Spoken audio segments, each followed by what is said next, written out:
ನಮ್ಮ ಪಾಪಗೆ ಹುಷಾರಿಲ್ಲ, ತುಂಬ ಸೀರಿಯಸ್ ಆಗಿತ್ತು. ಚಾಮುಂಡೇಶ್ವರಿ ಅಮ್ಮನವ್ರ ಹತ್ರ ಬಂದಮೇಲೆ ನಮ್ಮ ಪಾಪ ಪಾಯಿಂಟ್ ಮಾಡ್ತಾರೆ. ಮತ್ತೆ ಇಲ್ಲಿ ಬರೋ ಭಕ್ತಾದಿಗಳಿಗೆಲ್ಲರಿಗೂ ಒಳ್ಳೇದಾಗಿದೆ. ಒಂದು 5-6 ವರ್ಷದಿಂದ ತುಂಬಾ ಕಷ್ಟಪಡ್ತಾ ಇದ್ದೆ.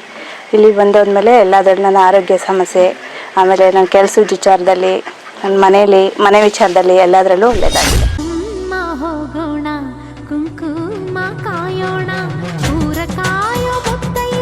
ರಾಜ್ಯದ ಮೂಲೆ ಮೂಲೆಯಲ್ಲೂ ಸ್ವಾಮಿಯ ಬೋರ್ವೆಲ್ ಪಾಯಿಂಟ್ ಸಕ್ಸಸ್.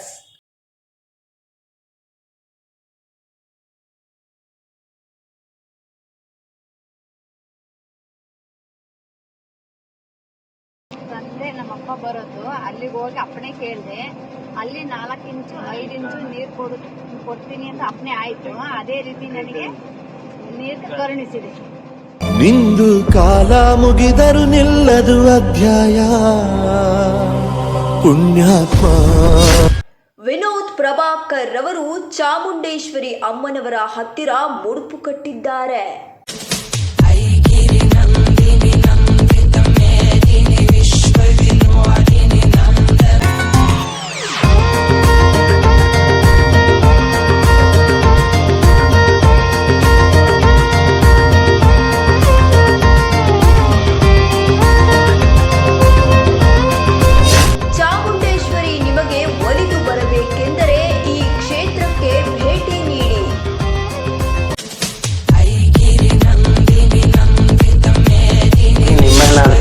ನಿಂಬೆಣ್ಣೆ ನಾರ ಹಾಕ್ಬೇಕು.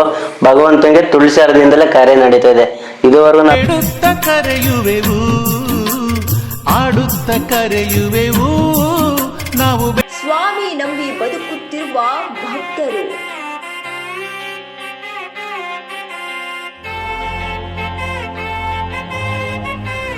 V1 ಸುದ್ದಿ ವಾಹಿನಿಗೆ ನಿಮ್ಮೆಲ್ಲರಿಗೂ ಸ್ವಾಗತ. ಅದೆಷ್ಟೋ ಸಾವಿರಾರು ಬೋರ್ವೆಲ್ ಪಾಯಿಂಟ್ ಅನ್ನು ಶ್ರೀ ಸತ್ಯ ಮಹಿಮಾ ಶನೇಶ್ವರ ಸ್ವಾಮಿಯವರು ಮಾಡಿಕೊಡುತ್ತಿದ್ದಾರೆ. ಇವತ್ತಿನವರೆಗೂ ಒಂದೇ ಒಂದು ಬೋರ್ವೆಲ್ ಪಾಯಿಂಟ್ ಫೇಲ್ ಆಗಿದ್ದೇ ಇಲ್ಲ. ಬೋರ್ವೆಲ್ ಪಾಯಿಂಟ್ ಹತ್ರ ಹೋಗಿ ಅಲ್ಲಿ ಪರಿಶೀಲನೆ ಮಾಡಿ ನೀರು ಬರುವವರೆಗೂ ಅಲ್ಲೇ ಸ್ವಾಮಿಯವರು ಇರುತ್ತಾರೆ. ಮಾತು ಕೊಟ್ಟಂತೆ ನಡೆದುಕೊಳ್ಳುವ ಈ ಸ್ವಾಮಿ ಅದೆಷ್ಟೋ ಭಕ್ತರಿಗೆ ಹಾಗೂ ಅದೆಷ್ಟೋ ರೈತರಿಗೆ ದಾರಿದೀಪವಾಗಿ ಗಂಗೆತೆಯನ್ನು ಒದಗಿಸಿಕೊಟ್ಟಿದ್ದಾರೆ. ಈ ಸ್ವಾಮಿ ಮತ್ತೆ ನೀವು ಸಹ ಬೋರ್ವೆಲ್ ಪಾಯಿಂಟ್ ಮಾಡಿಸಬೇಕು ಅಂದರೆ ಒಂದು ಹಿಡಿ ಜಾಗದ ಮಣ್ಣು ದೇವಸ್ಥಾನಕ್ಕೆ ತಂದು ಕೊಟ್ಟರೆ ಸ್ವಾಮಿಯವರು ಅಲ್ಲೇ ಹೇಳುತ್ತಾರೆ ಎಷ್ಟು ಅಡಿ ನೀರು ಸಿಗುತ್ತೆ ಅಂತ. ಆದಷ್ಟು ಬೇಗ ಕ್ಷೇತ್ರಕ್ಕೆ ಭೇಟಿ ನೀಡಿ ಸ್ವಾಮಿಯವರ ಅನುಗ್ರಹದಿಂದ ನೀವು ಗಂಗೆಯ ಮಾತೆಯನ್ನು ಪಡೆದುಕೊಳ್ಳಿ. ಮುಖ್ಯವಾಗಿ ಕ್ಷೇತ್ರಕ್ಕೆ ತಾಯಿ ಚಾಮುಂಡೇಶ್ವರಿಯಮ್ಮನ ಭೇಟಿ ನೀಡಲು ಬಂದಿದ್ದರು ವಿನೋದ್ ಪ್ರಭಾಕರ್ ಅವರು. ಕ್ಷೇತ್ರಕ್ಕೆ ಭೇಟಿ ನೀಡಿ ತಾಯಿ ಹತ್ರ ಮುಡುಪು ಅರ್ಪಿಸಿದ್ದಾರೆ. ಹೀಗೆ ಅನೇಕ ಚಿತ್ರ ನಟ ನಟಿಯರು ಈ ಕ್ಷೇತ್ರಕ್ಕೆ ಭೇಟಿ ನೀಡುತ್ತಿದ್ದಾರೆ. ಲೆಕ್ಕವಿಲ್ಲದಷ್ಟು ಈ ತಾಯಿ ಭಕ್ತರಿಗೆ ಒಳಿತು ಮಾಡುತ್ತಾ ಬರುತ್ತಿದ್ದಾಳೆ. ಹಾಗೆ ಇಲ್ಲಿನ ತಾಯಿ ಚಾಮುಂಡೇಶ್ವರಿಯ ವಾಗ್ದಾನ ಸಹ ನೀವು ಪಡೆದುಕೊಳ್ಳಬಹುದು. ಪ್ರತಿ ಮಂಗಳವಾರ, ಶುಕ್ರವಾರ, ಅಮಾವಾಸ್ಯೆ, ಹುಣ್ಣಿಮೆ ದಿನದಂದು ತಾಯಿ ವಾಗ್ದಾನವಿರುತ್ತದೆ. ಶನಿವಾರ, ಅಮಾವಾಸ್ಯೆ, ಹುಣ್ಣಿಮೆ ದಿನದಂದು ಸ್ವಾಮಿಯ ವಾಗ್ದಾನವಿರುತ್ತದೆ. ಅದೆಷ್ಟೋ ಭಕ್ತರು ಇಲ್ಲಿ ಮೊರೆ ಹೋಗಿದ್ದಾರೆ. ಹಾಗೆ ಮುಖ್ಯವಾಗಿ ಇಲ್ಲಿ ಯಾವುದೇ ರೀತಿಯಾದ ಹಣಕ್ಕೆ ನಿರೀಕ್ಷೆ ಮಾಡೋದಿಲ್ಲ. ನೀವು ಈ ಕ್ಷೇತ್ರಕ್ಕೆ ಭೇಟಿ ನೀಡೋದಾದರೆ ಇಲ್ಲಿ ಕಾಣುತ್ತಿರುವ ನಂಬರನ್ನು ಸಂಪರ್ಕಿಸಿ ಹಾಗೂ ತಾಯಿ ಚಾಮುಂಡೇಶ್ವರಿ ಶ್ರೀ ಸತ್ಯ ಮಹಿಮಾ ಶನೇಶ್ವರ ಸ್ವಾಮಿ ಅವರ ಪವಾಡದ ಬಗ್ಗೆ ಒಮ್ಮೆ ಕ್ಷೇತ್ರಕ್ಕೆ ಭೇಟಿ ನೀಡಿ ತಿಳಿಯಿರಿ. ನಮಸ್ತೆ. ಹೆಸರು ರತ್ನ ಅಂತ. ನಾವು ಬೆಂಗಳೂರಿಂದ ಬಂದಿದ್ದೀವಿ. ನಾವು ಫಸ್ಟ್ ಟೈಮ್ ಇಲ್ಲಿ ಬಂದಾಗ ನನ್ನ ತಂಗಿ ಆ್ಯಕ್ಚುಲಿ ಇಲ್ಲಿ ಹೇಳಿದ್ದು ಇಲ್ಲಿ ಬಂದು ನನ್ನ ತಂಗಿಗೆ ಎಲ್ಲದರಲ್ಲೂ ಒಳ್ಳೆಯದಾಗಿದೆ. ಆಮೇಲೆ ನಮಗೂ ಹಾಗೆ ಹೇಳಿದ್ರು. ನಾವು ನಮ್ಮ ಕೆಲಸದ ವಿಚಾರವಾಗಿ ಬಂದಿದ್ದು ಫಸ್ಟ್ ಟೈಮು. ನಮ್ಮ ಕೆಲಸದಲ್ಲೆಲ್ಲ ಸಕ್ಸಸ್ ಆಯಿತು. ಆಮೇಲೆ ನನ್ನ ಆರೋಗ್ಯದಲ್ಲಿ ತುಂಬಾ ಒಂದು 5-6 ವರ್ಷದಿಂದ ತುಂಬಾ ಕಷ್ಟಪಡ್ತಾಯಿದ್ದೆ. ಇಲ್ಲಿಗೆ ಬಂದೋದ್ಮೇಲೆ ಎಲ್ಲದರಲ್ಲೂ ನನ್ನ ಆರೋಗ್ಯ ಸಮಸ್ಯೆ, ಆಮೇಲೆ ನನ್ನ ಕೆಲಸದ ವಿಚಾರದಲ್ಲಿ, ನನ್ನ ಮನೆ ವಿಚಾರದಲ್ಲಿ ಎಲ್ಲದರಲ್ಲೂ ಒಳ್ಳೆಯದಾಗಿದೆ. ಎಲ್ಲ ಒಳ್ಳೇದಾಗಿದೆ, ಎಲ್ಲ ನೆರವೇರಿಸ್ಕೊಟ್ಟಿದ್ದಾರೆ. ಕಷ್ಟದಲ್ಲಿರೋ ಬಂದು ಇಲ್ಲಿಗೆ ಬಂದು ದೇವ್ರ ದರ್ಶನ ಮಾಡಿ ಅವ್ರ ಕಷ್ಟ ಇಲ್ಲಿ ಹೇಳ್ಕೊಂಡ್ರೆ ಅದು ಖಂಡಿತ ನೆರವೇರುತ್ತೆ, ಹಾಗೆ ಆಗುತ್ತೆ ಅನ್ನೋದು ಹೇಳ್ತೀನಿ ಎಲ್ರಿಗೂ. ರೈತರ ಅಂತ ಹಾಸನ ಬಿಟ್ಕೊಂಡಲ್ಲಿ ನಮ್ಮ ಪಾಪಗೆ ಹುಷಾರಿಲ್ಲ, ತುಂಬ ಸೀರಿಯಸ್ ಆಗಿತ್ತು. ಚಾಮುಂಡೇಶ್ವರಿ ಅಮ್ಮನವ್ರ ಹತ್ರ ಬಂದಮೇಲೆ ನಮ್ಮ ಪಾಪ ಉಳಿಸ್ಕೊಡ್ತು. ಶ್ರೀ ಸತ್ಯ ಸಂದೇಶ್ವರ ಸ್ವಾಮಿಯವರು ನಮ್ಮ ಪಾಪನ ಉಳಿಸ್ಕೊಟ್ರು. 3-4 ಸಲ ಆಸ್ಪತ್ರೆಗೆ ಅಡ್ಮಿಟ್ ಮಾಡಿದ್ರು. ಇಲ್ಲಿ ಬಂದು ಪಾಪುಗೆ ಡೆಂಗಿ ಜ್ವರ ಬಂದಿತ್ತು. ಹಿಂಗೆ ನಾನಾ ರೀತಿ ಶರೀರದಲ್ಲಿ ಏನೇನೋ ಪಾಪಗೆ ಇದಾಗಿತ್ತು, ಏನೇನೋ ಸುಮ್ಮನೆ ಇದಾಗಿರೋಳು. ಆದಮೇಲೆ ಇದು ಸತ್ಯ ಸಂದೇಶ್ವರ ಸ್ವಾಮಿ ಹತ್ರ ಬಂದಮೇಲೆ ನಮ್ಮ ಪಾಪುಗೆ ಪರವಾಗಿಲ್ಲ, ಇವಾಗ ಏನೂ ಇಲ್ಲ, ಚೆನ್ನಾಗೇ ಇದ್ದಾಳೆ, ಚೆನ್ನಾಗೇ ಓಡಾಡ್ತಾಳೆ. ನನ್ನ ಮಗಳಿಗೂ ವಿದ್ಯಾಭ್ಯಾಸದಲ್ಲಿ ಕಡಿಮೆ ಇತ್ತು, ಸ್ವಾಮಿ ಹತ್ರ ಬಂದಮೇಲೆ ಪರವಾಗಿಲ್ಲ. ನಮ್ಮ ಮನೆಯವ್ರಿಗೂ ಹುಷಾರಿರಲಿಲ್ಲ, ನಮಗೂ ಪರವಾಗಿಲ್ಲ. ನಮ್ಮ ಮನೆ ಪ್ರಾಬ್ಲಮ್ ಎಲ್ಲ ಸಾಲ್ವ್ ಆಯಿತು. ಮಕ್ಕಳಿಲ್ಲದವರಿಗೆ ಮಕ್ಕಳ ಫಲ, ಶಿಶುಫಲ ಎಲ್ಲ ಕೊಡುತ್ತೆ ಸ್ವಾಮಿ ಸಂದೇಶ್ವರ ಸ್ವಾಮಿ. ನಾನಾ ರೀತಿ ಸಮಸ್ಯೆಗಳೆಲ್ಲ ಪರಿಹಾರ ಮಾಡುತ್ತೆ. ಇಲ್ಲ, ನನಗೂ ಹುಷಾರಿರಲಿಲ್ಲ, ಸ್ವಾಮಿ ಹತ್ರ ಬಂದಮೇಲೆ ಪರವಾಗಿಲ್ಲ. ನಮ್ಮ ಅತ್ತೆಗೂ ಹುಷಾರಿರಲಿಲ್ಲ, ತೊಡೆ ನೋವು, ಕಾಲು ನೋವು ಅಂತಿದ್ರು, ಅವ್ರಿಗೂ ಹುಷಾರಿಲ್ಲ. ನಮ್ಮ ಮನೆಗೆ ತೊಂದರೆ ಏನೇ ಇದ್ರೂ ಸ್ವಾಮಿ ಸಂದೇಶ್ವರ ಸ್ವಾಮಿ ಪರಿಹಾರ ಮಾಡಿದ್ದಾರೆ. ಅವರು ಅಡ್ಡೆ ಮೂಲಕ ಬಂದು ಜಾಗ ತೋರಿಸ್ಕೊಟ್ಟು ಒಳ್ಳೆ ನೀರು ತರಿಸ್ಕೊಟ್ರು. ಸ್ವಾಮಿಯವ್ರು ಬಂದಮೇಲೆ ನಮಗೆ ತುಂಬ ಚೆನ್ನಾಗಿದೆ. ಬೇರೆ ಕಡೆ ಸುಮ್ಮನೆ ಪಾಯಿಂಟ್ ಮಾಡಿಸಿ ವೇಸ್ಟ್ ಮಾಡ್ಕೊಬೇಡಿ, ಸ್ವಾಮಿಯವ್ರನ್ನ ಕರ್ಕೊಂಡೋಗಿ ಪಾಯಿಂಟ್ ಮಾಡಿಸ್ಕೊಡಿ. ಯಾವತ್ತೂ ಯಾರಿಗೂ ಮೋಸ ಆಗಿಲ್ಲ, ತುಂಬ ಚೆನ್ನಾಗಿದೆ. ಸುಮ್ಮನೆ ಬೇರೆಯವ್ರ ಹತ್ರ ಎಲ್ಲ ಪಾಯಿಂಟ್ ಮಾಡ್ಸ್ಕೊಬೇಡಿ, ಸ್ವಾಮಿಯವ್ರನ್ನ ಕೇಳ್ಕೊಂಡು ಪಾಯಿಂಟ್ ಮಾಡಿಸ್ಕೊಡಿ. ಒಳ್ಳೆ ನೀರು ಕೊಡ್ತಾಯಿದ್ದಾರೆ ಸ್ವಾಮಿಯವರು. ನನ್ನ ಹೆಸರು ಅನಿಲ್ ಅಂತ, ಹೊಂಗೇರೆ ಗ್ರಾಮದವರು. ನಾನು ಒಂದು 6-7 ಬಾವಿ ಕೊರಿಸಿ ಫೇಲ್ ಆಗಿದ್ದು, ಎಲ್ಲ 900 ಅಡಿ 1000 ಅಡಿ ಫೇಲ್ ಆಗಿದ್ದು. ಆಮೇಲೆ ಸ್ವಾಮಿಯವ್ರ ಹತ್ರ ಬಂದು ಅಪ್ಪನೆ ತೊಗೊಂಡು ಸ್ವಾಮಿಯವರೇ ಬಂದು ಪಾಯಿಂಟ್ ಮಾಡಿಕೊಟ್ರು. ಪಾಯಿಂಟ್ ಮಾಡಿಕೊಟ್ಟಾಗ 280ರಿಂದ 400 ಅಡಿಗೆ 5 ಇಂಚ್ ನೀರು ಬಂತು. ಈಗ ಸ್ವಾಮಿಗೆ ಬಂದಮೇಲೆ ನಮಗೆಲ್ಲ ತುಂಬ ಚೆನ್ನಾಗಿ ಒಳ್ಳೆಯದಾಗಿದೆ.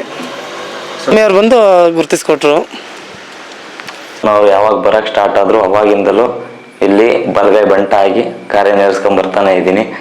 ಯಾವತ್ತೂ ಅಷ್ಟೇ ಅಮ್ಮ ಮಾತು ಕೊಟ್ಟಿದ್ದು ಯಾವತ್ತೂ ತಪ್ಪಿಲ್ಲ. ನನ್ನ ಜೀವನದಲ್ಲೂ ಚೇಂಜಸ್ ತಂದು ನನಗೆ ಒಂದು ಮಟ್ಟದಲ್ಲಿ ಒಂದು ಬೆಲೆ ಗೌರವ ಕೊಡೋಂಗೆ ಒಂದಿಟ್ಟಿದ್ದಾರೆ. ಅಮಾವಾಸ್ಯೆ ಹುಣ್ಣಿಮೆ ಬಂದು ಸ್ವಾಮಿ ಅಪ್ಪನೆ ತಗೊಂಡ್ರೆ ಸ್ವಾಮಿ ಹೇಳ್ತಾರೆ ನಿಮ್ಮ ಮನೇಲಿ ಒಂದು ಪಾದ ಪೂಜೆ ಇಡಿಸಿ ಅಂತ. ಪಾದ ತಗೊಬಂದು ಬರೀ 2 ಮಾರು ತುಳಸಿ, 2 ಮಾರು ಸೇವನ್ಕೆ ಅಷ್ಟೇ, ಇನ್ನೇನೂ ಇಲ್ಲ. ಇಟ್ಬಿಟ್ಟು ಪೂಜೆ ಮಾಡಿ ಭಗವಂತ ಅಲ್ಲಿ ಬರ್ತಾರೆ ಮನೇಲಿ. ಬಂದು ಅಲ್ಲಿ ಸಮಸ್ಯೆ ಏನಿದೆ ಅದು ಹೊಡ್ಕೊಟ್ಟು ಅಲ್ಲೇ ತಡೆ ಹೊಡೆದು ಎಲ್ಲ ಬಿಗಿ ಬಂದೋಬಸ್ತ್ ಮಾಡಿ ಬರ್ತಾರೆ. ಎಷ್ಟೋ ಜನ ಸಾವು ಬದುಕಿನ ನಡುವೆ ಒದ್ದಾಡ್ತಾ ಇರೋರು, ಮಾಟ ಮಂತ್ರ ಯಾವುದಿದೆ ಎಲ್ಲದರಲ್ಲೂ ಚಾಲೆಂಜ್ ಆಗಿ ನಿಂತು ಬೆನ್ನೆಲುಬಾಗಿ ಕಾಯ್ತಾ ಇದ್ದಾರೆ. ಅಮಾವಾಸ್ಯೆ ಹುಣ್ಣಿಮೆ ನಾವು ಆ 3 ದಿವಸ ಬೆಳೆಸ್ಕೊ ಬಂದಿರೋದು. ಇನ್ನೇನಿದ್ರು ಡೈಲಿ ಪೂಜೆ ನಡೀತಾನೆ ಇರುತ್ತೆ. ನಮಸ್ತೆ. 4 ವರ್ಷ ಆಯ್ತಾ ಬಂತು. ಅಮ್ಮ ಕನಸು ಮುಖ ಥರ ಬಂದರು. ಅಮ್ಮ ನಾವು ಮನೇಲೆ ಪೂಜೆ ಮಾಡ್ತಾ ಇದ್ದೋ. ಅಲ್ಲಿ ಮನೆಯಲ್ಲಿ ಭಕ್ತರೆಲ್ಲ ಬಂದು ಮನೇಲೆ ಅರಿಕೆ ಮಾಡ್ಕೊತಿದ್ರು. ಫೋಟೋ ಇತ್ತು ಅಮ್ಮಂದು. ಅಮ್ಮನ ಫೋಟೋಗೆ ಅರಿಕೆ ಮಾಡ್ಕೊಂಡು ಇದೆಲ್ಲ ಭಕ್ತರು ನಮಗೆ ದೇವಸ್ಥಾನದ ನಿರ್ಮಾಣ ಮಾಡಿಕೊಟ್ಟಿರೋದು. ಭಕ್ತರು ಮಾಡಿಕೊಟ್ಟು ಈ ದೇವಸ್ಥಾನ ಅಮ್ಮನೆಲ್ಲ ಅಮ್ಮನ ವಿಗ್ರಹ ಪ್ರತಿಷ್ಠಾಪನೆಲ್ಲ ಭಕ್ತರೇ ಮಾಡಿರೋದು. ಸ್ವಾಮಿ ಇಲ್ಲಿ ಅಮ್ಮನ ರೂಪದಲ್ಲೇ ಸ್ವಾಮಿ ರೂಪ ತಗೋತಾ ಇದ್ರು. ಆಮೇಲೆ ಸ್ವಾಮಿ ಇಲ್ಲಿ ಒಬ್ರು ಗಣಪಪ್ಪ ಆಯ್ತು, ಸ್ವಾಮಿ ಹೆಸರಲ್ಲಿ ಅರಿಕೆ ಮಾಡ್ಕೊಂಡಾಗ ಅವ್ರು ಗಣಪಪ್ಪ ಹೋದಾಗ ಸ್ವಾಮಿ ಪ್ರತಿಷ್ಠಾಪನೆ ಅವರೇ ಮಾಡಿಕೊಟ್ರು. ಪ್ರತಿಷ್ಠಾಪನೆ ಆದಾಗ ಸ್ವಾಮಿ ಬೋರಲ್ ಪಂಡಿಗೆ ಅಂತ ಬಲವಾಗಿ ನಿಂತು ನೀರಿಲ್ದರಿಗೆ ಮನೆಗೂ ನೀರಿನ ದೀಪ ಆಗೋರೆ. ಹಾಸನ ಸುತ್ತಮುತ್ತ ಹಳ್ಳಿಗಳಲ್ಲೆಲ್ಲ ಹೋಗಿದ್ದಾರೆ. ಆಮೇಲೆ ತುಮಕೂರು ಹೋಗಿದ್ದಾರೆ. ಆಮೇಲೆ ಶಾಂತಿಗ್ರಾಮ ಹೋಗಿದ್ದಾರೆ. ಹಳ್ಳಿಗೂ ಹೋಗಿದ್ದಾರೆ. 100% ಸಕ್ಸಸ್ ಆಗಿದೆ ಸ್ವಾಮಿ. ಮತ್ತೆ ಸ್ವಾಮಿ ಧೈರ್ಯ ಕೊಡ್ತಾರೆ ಅಲ್ಲಿ ಅವ್ರ ರೈತರಿಗೆ. ಅದು ನೀರು ಬರ್ಲಿ ಬಿಡ್ಲಿ, ನಾನು ಇದ್ದೇನದನ್ನ ಒಡಿಸ್ಲಿ ಅಂತ ನಿಂತ್ಕೋತಾರೆ. ಆ ನೀರು ಬಂದಿದೆ, ಇದುವರೆಗೂ ಯಾವುದು ಫೇಲ್ ಆಗಿಲ್ಲ, ಎಲ್ಲ ಸಕ್ಸಸ್ ಮಾಡಿದ್ದಾರೆ ಸ್ವಾಮಿ. ಶಕ್ತಿ ತಾಯಿ ಮಹಿಮೆ ನಮ್ದೇನಿಲ್ಲ. ತಾಯಿಗೆ ನಿಂಬೆಹಣ್ಣೆ ನಾರು ಹಾಕ್ಬೇಕು. ಭಗವಂತನಿಗೆ ತುಳಸಿ ಹಾರದಿಂದಲೇ ಕಾರ್ಯ ನಡೀತಾ ಇದೆ. ಇದುವರೆಗೂ ನಾವು ಯಾರ ತಲೂ 1 ರೂಪಾಯಿ ಸಹ ಕೇಳು ಇಲ್ಲ. ಯಾರನ್ನೇ ಕೇಳಲಿ ದೇವಸ್ಥಾನದಲ್ಲಿ ನಾವು ಇನ್ನೂ ಮುಂದೊಮ್ಮೆ ಎಷ್ಟೋ ಜನಕ್ಕೆ ಅನ್ನದಾನ ಮತ್ತೆ ಬಡವರಿಗೋಸ್ಕರ ರೈತರಿಗೋಸ್ಕರ ನೀರಲ್ಲಿ ನಿಲ್ಲೋಣ ಅಂತ ಇದ್ದೀವಿ. ನೀರಿನ ಪರವಾಗಿ ರೈತರು ಬೆನ್ನೆಲುಬಾಗಿ ನಿಲ್ತೀವಿ. ಈ ಸ್ವಾಮಿ ಹತ್ರ ಫಸ್ಟ್ ಮೊದಲು ಮೈದುಬ್ಬಿ ಬಂದಾಗ ಅಪ್ಪನೆ ತಗೊಬೇಕು. ಆ ಭೂಮಿ ಜಮೀನಿಂದ ಮಣ್ಣು ತಗೊಬಂದ್ರೆ ನಿಮ್ಗೆ ಇಷ್ಟೇ ಇಂಚಿನ ನೀರು ಬರುತ್ತೆ, ಇಷ್ಟೇ ಅಡಿ ಕೊರಿಸ್ಬೇಕು, ಇಷ್ಟೇ ಅಡಿ ಏನ್ ಮಾಡ್ಬೇಕು ಅಂತ ಭಗವಂತ ನುಡಿ ಕೊಡ್ತಾರೆ. ನುಡಿ ಕೊಟ್ಟ ನಂತರ ನಮಗೆ ಯಾವ ಮಣ್ಣು ತಂದಿದ್ರೆ ಯಾವ ಜಾಗದ್ದು ಅಂತ ಕರ್ಕೊಂಡೋಗಿ ನಮಗೆ ಅಡ್ಡೆಯಲ್ಲಿ ತೋರಿಸಿದ್ರೆ ಸಾಕು. ಒಂದೇ 1 ಇಲ್ಲ 2 ಪಾಯಿಂಟ್ಗಳು ಮಾಡ್ತೀವಿ. ಆ ಪಾಯಿಂಟಲ್ಲಿ ಯಾವುದು ಕನ್ಫರ್ಮ್ ಅಂತ ಕೇಳ್ತೀವಿ, ಅದೇ ಪಾಯಿಂಟಿಗೆ ಹೋಗಿ ಭಗವಂತ ನಿಲ್ತಾರೆ. ಅಲ್ಲೇ ನೀರು ಹೊಡೆದ್ರೆ 100% ನೀರಿಗೆ ಬಂದೇ ಬರುತ್ತೆ. ಚಾಲೆಂಜ್ ಪಾಯಿಂಟ್ಗಳೇ ತುಂಬ ಹೊಡೆದಿದ್ದೀವಿ. ಬನ್ನಿ ಒಟ್ನಲ್ಲಿ ಭೂಮಂಡಲ, ಈ ಭೂಮಂಡಲದಲ್ಲಿ ಎಲ್ಲಿಂದ ಎಲ್ಲೇ ಬನ್ನಿ ಭಗವಂತ ನುಡಿ ಕೊಟ್ಟೇ ಕೊಡ್ತಾರೆ. ಭಗವಂತ ಇಷ್ಟಿಂಚ್ ನೀರು ಬಂದೇ ಬರುತ್ತೆ, ಇಷ್ಟಡಿಗೆ ಬರುತ್ತೆ, ಇಷ್ಟೇ ಕೊರ್ಸೆ ಅಂತಲೂ ಬೆನ್ನೆಲುಬು ಕೊಡ್ತಾರೆ. ಆ ಥರ ನುಡಿ ಕೊಡೋಕ್ಕೆ ಎಲ್ಲೂ ಸಾಧ್ಯ ಇಲ್ಲ. ಯಾಕೆಂದ್ರೆ ಇಷ್ಟೇ ಅಡಿ ಬರುತ್ತೆ, ಇಷ್ಟೇ ನೀರು ಬರುತ್ತೆ ಅಂತ ಎಲ್ಲೂ ಹೇಳಿಲ್ಲ. ಇಲ್ಲಿ ವಿಶೇಷ ಏನಪ್ಪಾ ಅಂದ್ರೆ ಇಷ್ಟೇ ಅಡಿ ನೀರು ಬರುತ್ತೆ, ಇಷ್ಟೇ ಕೊಡ್ಸಿ ಅಂತ ಭಗವಂತ ನುಡಿ ಕೊಟ್ಟು ಚಾಲೆಂಜ್ ಮೇಲೆ ಹೊಡೆಯೋದೇ ದೊಡ್ಡ ವಿಶೇಷ ಆಗಿದೆ ಅಂತ. ಬಂದು ಭಗವಂತನ ಕೈಲಿ ಕೊಟ್ರೆ ಸಾಕು, ಒಂದೇ ಒಂದಿಡಿ ಭಗವಂತನ ಕೈಲಿ ಕೊಟ್ರೆ ಸಾಕು, ಆ ನುಡಿ ನೋಡ್ಬಿಟ್ಟು ಇಷ್ಟೇ ಬರುತ್ತೆ, ಇಷ್ಟೇ ಇದೆ ಅಂತ ಅಂದ್ಬಿಟ್ಟು ಭಗವಂತ ನುಡಿ ಕೊಡ್ತಾರೆ. ಅದೇ ದೊಡ್ಡ ವಿಶೇಷ ಇಲ್ಲಿ.